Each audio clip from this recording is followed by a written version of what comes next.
After 20 years with the Hells Angels, Marcus Iron Sullivan returns to his childhood cabin in Montana, expecting only painful memories. Instead, he discovers hidden letters and documents that shatter everything he believed. His father wasn't a deadbeat drunk. His mother didn't abandon him. The truth changes everything. The Harley rumbled beneath Marcus as he carved through Montana's mountain roads. 20 years since he'd taken this route, yet every curve felt burned into memory. He downshifted as the grade steepened, his father's keys jingling in his jacket, keys he'd carried since stealing the bike at 16. He remembered that last fight. His mother had vanished months before. "She ain't coming back, boy," his father had slurred. "Neither am I," Marcus had spit back, grabbing the Harley keys and roaring into the night. Within a year, he'd found the Hells Angels. They taught him that family was something you chose. The club gave him purpose, respect, a name that meant something. The cabin appeared exactly as he'd left it. Weathered logs, sagging porch, profound isolation. He pulled up in the overgrown driveway. The front door hung ajar, paint peeling. Inside, dust and decay mixed with something that reminded him of his mother's coffee. He moved through like a man walking through his own grave. Family photographs lined the hallway. His parents on their wedding day, young and hopeful. Upstairs, his childhood bedroom held a crayon drawing, 4 stick figures, a house, a smiling sun. "We were happy once," he whispered. In his father's study, a loose floorboard caught his attention. Beneath it lay a metal strongbox. The third key on his father's ring fit perfectly. Inside, manila envelopes. For Marcus, letters from Sarah, the truth about everything. The first letter was dated 3 months after he fled. "Marcus, your mother didn't leave us. She's been at Pine Ridge." His mother hadn't abandoned him. She'd been sick. He opened. Letters from Sarah. Dozens of pages in his mother's handwriting. "My sweet Marcus, I hope you're eating enough. The nurses say I'll be home soon. I dream about your laugh, about making your favorite pancakes." The letters chronicled her deteriorating mental state. One made him sob. "The nurses tell me my name is Sarah, but sometimes I forget. But when I hold this bracelet, I remember being your mama. I remember loving you so much it hurt." At the bottom, he found the hospital Brack Psychiatric Hospital since 2 weeks before you left.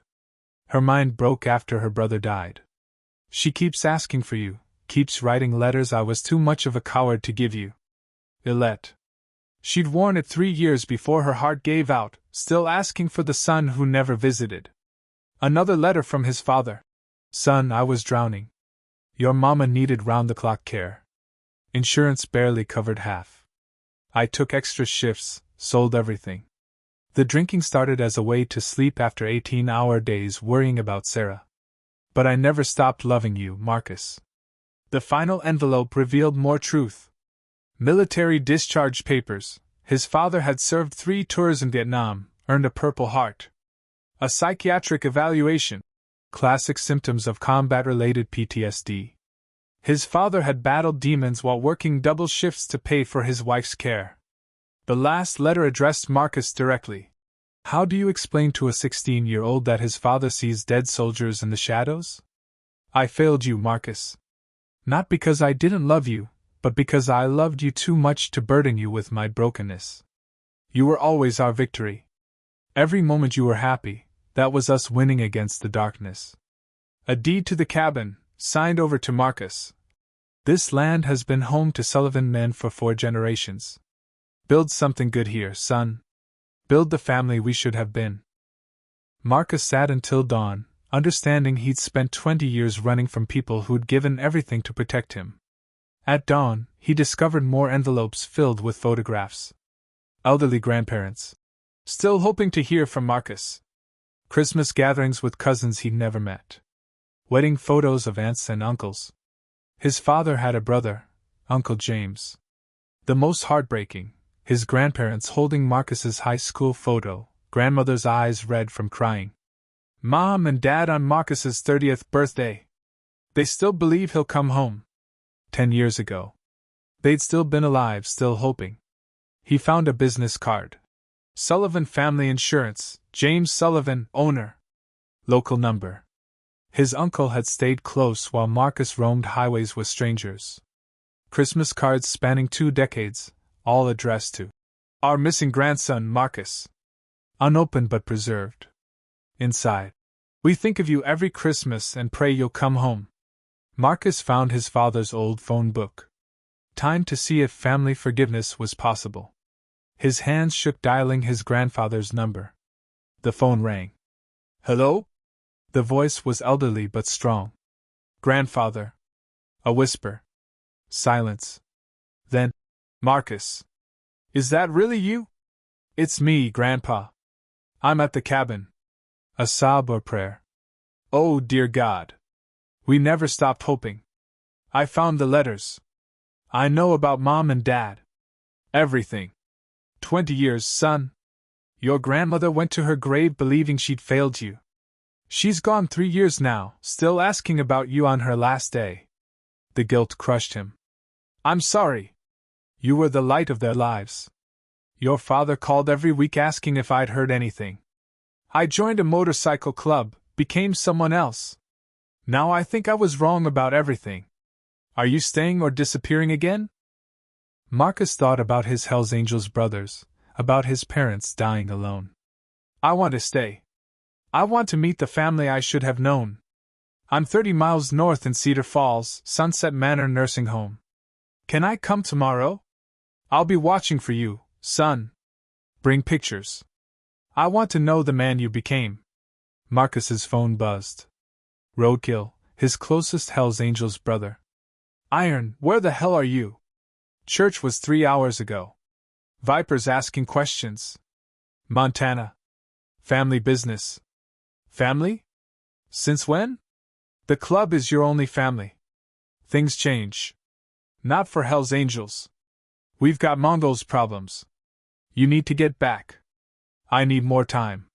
Time for what? My parents are dead. Have been for years. I just found out what really happened. Long silence. I'm sorry. But you've got brothers who depend on you. Do I? Or just guys who'll replace me when convenient? That's dangerous talk, Iron.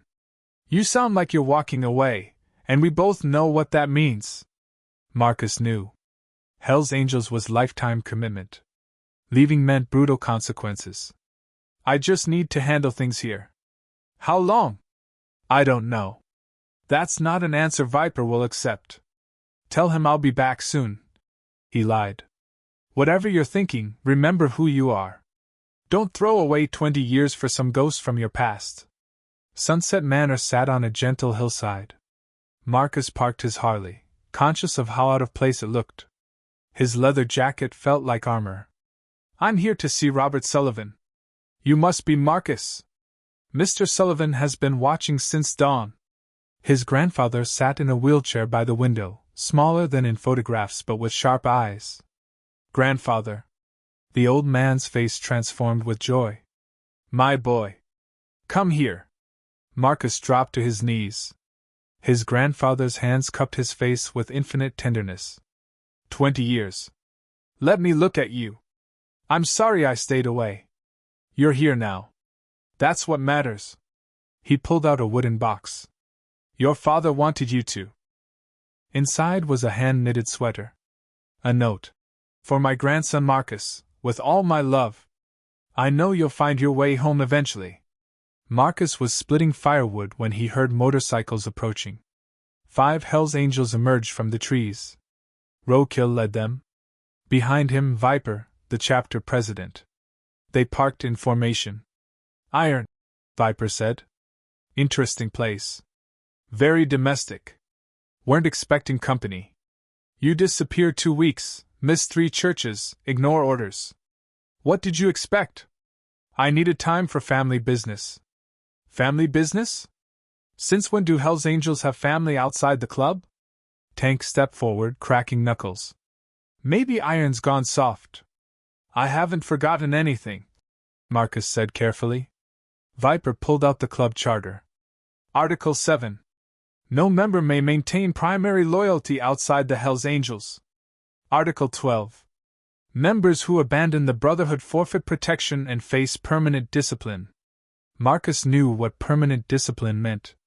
He'd helped deliver it. Come on, Iron, Crow said. Just get your gear and ride back. This doesn't have to get ugly. I found letters. My parents didn't abandon me. They were sick, struggling, protecting me. So what? Viper showed no sympathy. The past is dead. What matters is what you choose now. Maybe that's the point, Marcus said quietly. Viper's hand moved to his jacket where he carried a pistol. You have 24 hours. Ride back or face consequences of betraying your oath. Marcus sat alone as midnight approached, the ultimatum weighing on him. He found his father's journal. The final entry broke him completely. April 3rd. Don't think I'll see another week. I hope Marcus finds his spring. I hope he learns that a man's not defined by mistakes, but by willingness to come home when it matters. If you're reading this, you finally came home. Don't make my mistakes. Don't let pride keep you from people who matter. Build something good with your life, Marcus. Build the family we sh. Inside was another purple heart. But I found Dad's medal. That was his first. This one he earned saving 3 wounded soldiers. Your father was a genuine hero. He was proud of you. Even after you left, he'd call and talk about the little boy who helped him in his workshop. I don't know if he'd be proud of what I became. A survivor, a man who came home when it mattered. He'd be proud, son. There's so much I don't know. Then we'll teach you. James is coming for lunch, and tomorrow's Sunday dinner. The whole family gathers every week, hoping you'd finally join us. The old farmhouse looked like the photographs. White clapboard, wraparound porch, cars filling the driveway, children's laughter. Uncle James appeared, sharing his father's build and jaw. Welcome home, nephew, he said, pulling Marcus into a hug. Children tumbled out. A 10-year-old girl stepped forward. Are you really our cousin Marcus? I am. Cool bike. The ice broken, they peppered him with questions. Women emerged from the kitchen. Aunt Patricia embraced him with tears. We've prayed for this day 20 years.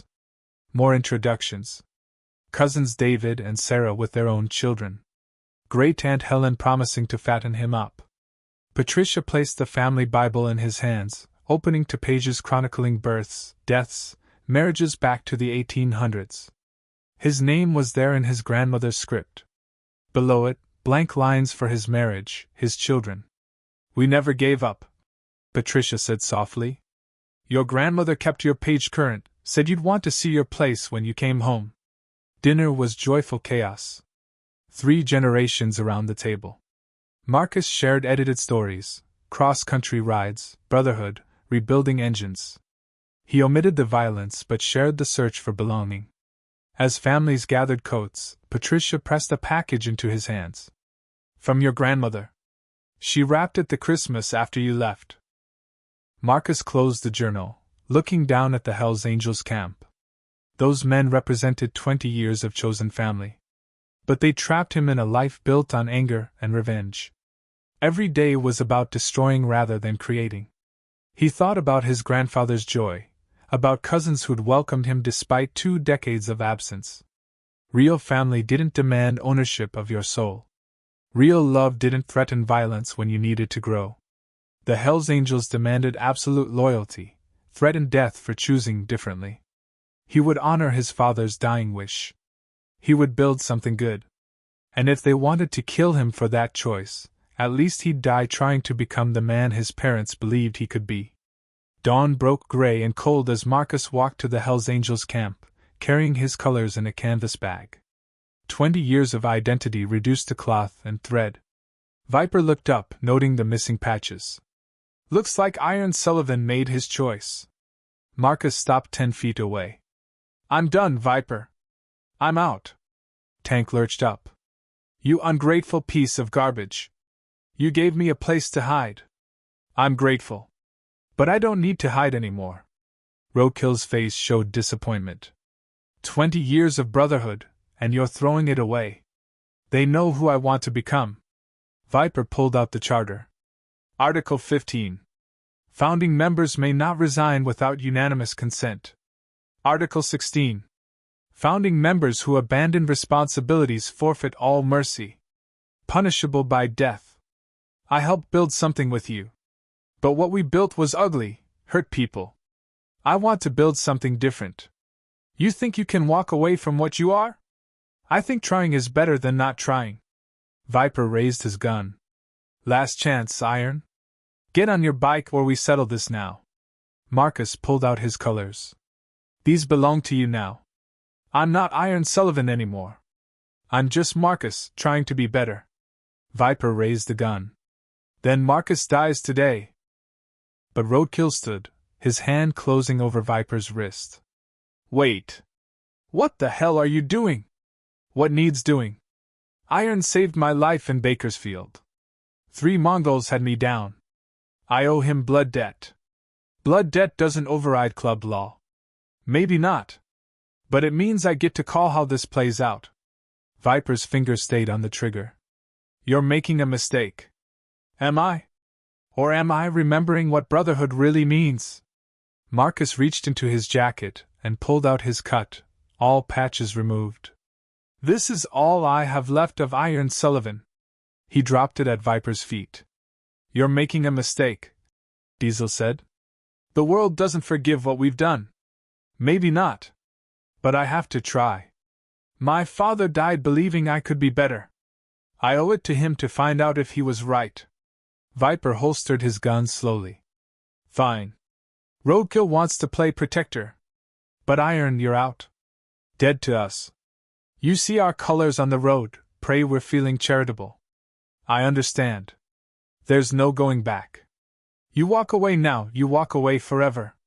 Forever. Marcus agreed. Roadkill stepped toward Marcus. You sure? I'm sure. Then ride safe, brother. If you ever need anything, call me. They embraced briefly. Roadkill slipped something into his pocket. The Hells Angels roared away. Alone on the mountainside, Marcus pulled out Roadkill's gift, a business card for a repair shop with a phone number. A lifeline from the one brother who understood that sometimes love meant letting go. Marcus found his grandfather on the cabin's porch the next morning, coffee steaming. Figured you might need company today. Marcus settled beside him. How did you know? Heard the motorcycles leaving at dawn. Man doesn't make that choice without feeling it in his bones. They sat in comfortable silence, watching the sun climb. Marcus expected regret or fear. Instead, he felt peace. Your father left something else.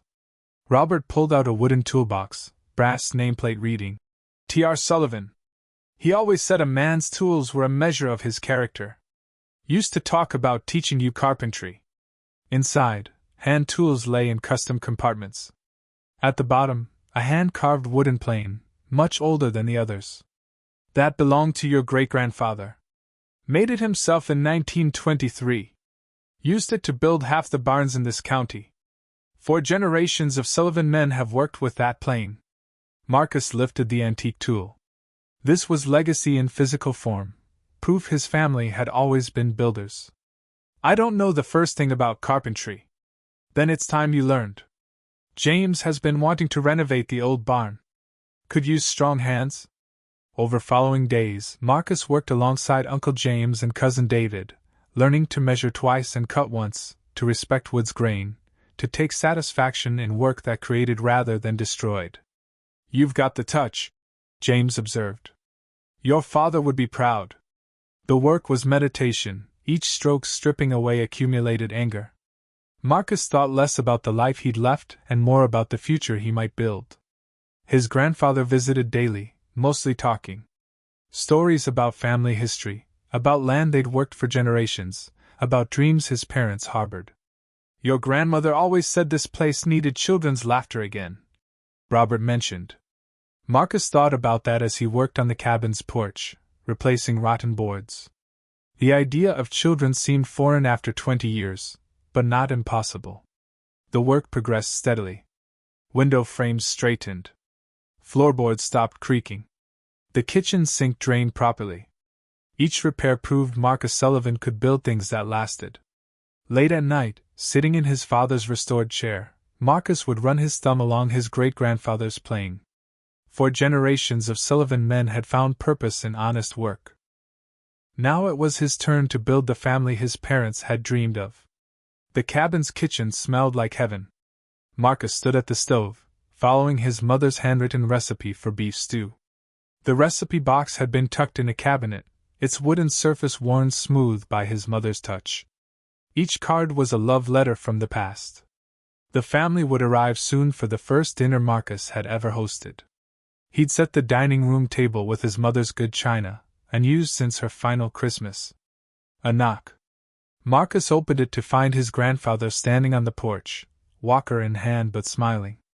"Smells like your mother's kitchen used to. She'd be so happy. I'm nervous. What if I mess it up? Food tastes better when made with love. Your mother always said that. And son, this whole place is filled with love now. Can feel it in the walls." True. The cabin had transformed from tomb of memories into living, breathing home. Fresh paint brightened walls. New curtains let in light. The weight of sadness was lifting, replaced by hope. Car doors slammed. Children's voices rose in excitement. The family filled the cabin with warmth and laughter, exclaiming over renovations and praising Marcus's cooking. As they gathered, Marcus felt panic. He'd never said grace. But his grandfather reached for his hand, Patricia took the other, and suddenly the entire family was connected in a circle. "Lord," Robert began, "we thank you for bringing our boy home. We thank you for this food prepared with love, for this house filled with family, for second chances." "Amen. Amen," the family echoed, and Marcus meant it in ways he never expected. The meal passed in conversation and stories. David asked about engines. Patricia shared memories of his mother's cooking. James discussed workshop plans, including Marcus as if his presence was permanent. As the evening wound down, Marcus pulled his mother's recipe box close. These cards represented more than cooking instructions. They were blueprints for creating home, for nurturing family, for expressing love through simple daily acts. The morning was crisp when Marcus walked into the motorcycle dealership, his grandfather beside him. The showroom gleamed with chrome and possibility. "You sure about this?" Robert asked, watching Marcus examine a deep blue electric Glide. "That's a lot of money for a man starting over." Marcus ran his hand along the fuel tank. His father's stolen Harley sat in the cabin's garage, still running. But it carried too much history. "I need something that's mine. Something I chose instead of something I took." "I'll take it," Marcus said. He pulled out an envelope thick with cash, payment for construction work. Word had spread about Tom Sullivan's boy coming home, about his skill and willingness to work hard. Cash sale. The most important moment came when the salesman handed him the registration. For the first time in 20 years, a motorcycle would be titled in his real name. Marcus Thomas Sullivan, not Iron. "Where to first?" his grandfather asked. "There's somewhere I need to go." They drove to Pine Ridge Cemetery. Marcus had avoided this place 43 years, afraid of what he might feel. But fear wasn't driving his decisions anymore. He found their headstones in the Sullivan family section. Simple granite markers. Thomas Robert Sullivan 1945 to 2018 beloved husband and father. And Sarah Elizabeth Sullivan 1947 to 2015 forever in our hearts. Marcus knelt between the graves. "I'm sorry. Sorry I stayed away so long. Sorry I believed the worst. Sorry I wasted years being angry about things that weren't your fault." His grandfather's hand settled on his shoulder. "They know, son. They've always known." Marcus pulled out the new registration. "I bought this bike with honest money. Earned it building things instead of tearing them down. It's titled in the name you gave me, the name I'm proud to carry now." They were blueprints for creating home, for nurturing family, for expressing love through simple daily acts. The morning was crisp when Marcus walked into the motorcycle dealership, his grandfather beside him. The showroom gleamed with chrome and possibility. "You sure about this?" Robert asked, watching Marcus examine a deep blue electric glide. That's a lot of money for a man starting over. Marcus ran his hand along the fuel tank. His father's stolen Harley sat in the cabin's garage, still running. But it carried too much history. I need something that's mine. Something I chose instead of something I took.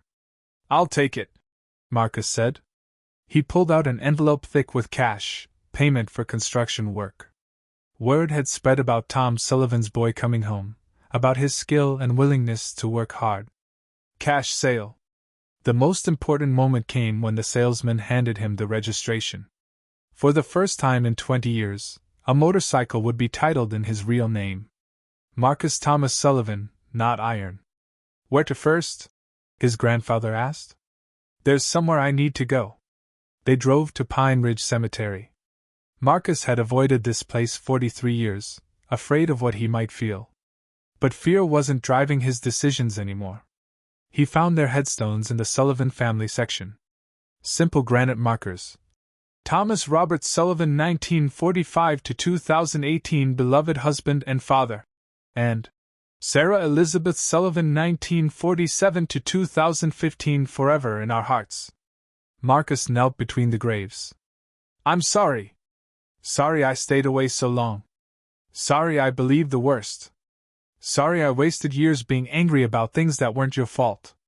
His grandfather's hand settled on his shoulder. They know, son. They've always known. Marcus pulled out the new registration.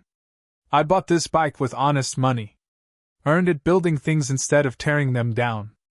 It's titled in the name you gave me, the name I'm proud to carry now. Maybe. But that's what family does. Loves you anyway. Roadkill leaned against the railing. You look good, Marcus. Look like a man who's found his place. I have. What about you? Still riding some? But mostly working at that bike shop. Turns out there's satisfaction in fixing things instead of breaking them. Through the window they saw the family preparing for the meal. Marcus's grandfather directed operations from his wheelchair with the authority of a man who'd presided over decades of family gatherings. He's proud of you, Roadkill observed. Can see it in how he looks at you. I'm proud of him. Of all of them. They never gave up on me, even when I'd given up on myself. You ever miss it? The life we had? Marcus watched young cousin David tinker with a model airplane. I miss parts. The sense of purpose, the loyalty. But I don't miss the anger. Don't miss always looking over my shoulder, always waiting for the next fight. Yeah. Gets tired after a while. Uncle James appeared in the doorway. Dinner's ready. And Marcus, your grandfather wants you to say grace. The responsibility still felt strange, but Marcus nodded. A year of family dinners taught him that grace wasn't about perfect words. It was about gratitude, about recognizing gifts that life offered to those humble enough to accept them. The dining room filled with family, 3 generations crowding around the table Marcus had rebuilt with his own hands. As they joined hands for prayer, Marcus felt the familiar weight of connection, the knowledge that he belonged to something larger than himself. Lord, he began, voice steady, we thank you for this food, for this family, for second chances and the courage to take them. We're grateful for the love that waits for us even when we don't deserve it, and for the grace that brings us home. Amen. Amen. The family echoed, and the feast began. Later, as relatives loaded leftovers into containers, Marcus slipped the family photograph into his wallet. Tomorrow it would sit on his workshop bench, a reminder of what mattered most, a reminder that he'd finally learned the difference between running away and coming home.